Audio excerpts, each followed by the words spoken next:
ayan na nga, nilagay ko na ang buhangin. Tinansya ko lang yan. At isinunod ko naman ang tawas. Grabe, kulong-kulo galit na galit yarn. Isinunod ko naman yung Knorr cubes, bala hindi na ako naglagay ng magic sarap. Pagkatapos naman iigihan mo lang ulit ang halo. At ayan na nga, galit na galit pa rin siya, dinagdagan ko na lang ng nawasa ulit. Parang nakukulangan ako sa sabaw. Grabe, pag sabango naman nung time na yan, Nung natikman ko naman ang lasa, okay na siya, kaya pinatay ko na. At muntik ko na nga palang makalimutan ang aking piniprito. Yan, babalik ta rin na natin kasi sunog na siya. Alam nyo ba yung finished product niyan? Sobrang sarap, sobrang crunchy and crispy talaga. May pinanginit nga pala ako dyan na isa kasi tira namin kagabi. Yun, yung inahon ko agad. Nakalimutan ko na nga ang tawag dito sa Tagalog, pero dito sa mga Maranao, ang tawag dito ay lipwak. Ayo ba, alam nyo ba Tagalog nito? At ayan na, inahon ko na kasi sunog na siya mga be.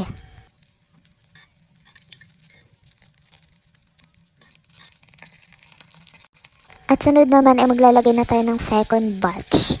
Medyo natututo na ako kung paano siya i-form ng maayos mga be. Then after nyan mga be, nagpapalit na ako sa asawa ko kasi yung Junakis ko umiiyak na. Ayan, kami na pala yan ng asawa ko mga be. Mga be, 3 nga lang palang kaming kakain dyan pero medyo dadamihan ko kasi ibibigay ko sa mother-in-law ko. At ganito pala yan. Ilugin mo na agad dun palang mismo sa kukuhaan mo. At yan mga binawalan nga pala kami ng kuryente. Buti na lang mainit pa tong electric stove. Sana makasurvive. Sunod naman ay magpi-plating na tayo. Diyos ko kang babaita ka pa, plating ka pa, lipwak at malunggay lang naman niluto mo. Kagandahan niya pa yan. Ay sus, bahala ka na nga. Charan! Pero buti naman, nagkakuryente kami ulit, matutuloy na yung aking pagluluto. Kasi nga diba magbibigay ako sa mother-in-law ko.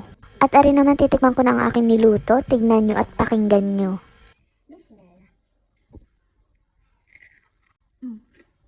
Rinig mo yun, ang crunchy. Tawag dito is lipwak. Paborito to ng mga Maranao. Oh, diba mga be? Sobrang crispy. Ang sasawa na yan ay toyo.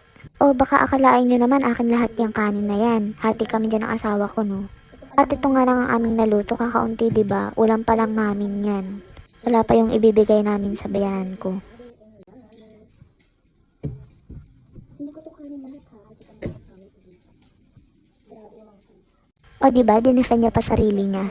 Aring lipok naman na ari, hindi ko alam kung anong recipe. Kasi pinsan ng asawa ko yung nagawa niyan. Bale, pag-aaralan ko pa lang. At ayan, kakain na kami ng asawa ko. Grabe pagkakasiba naman, Ang sarap ng sabaw ko.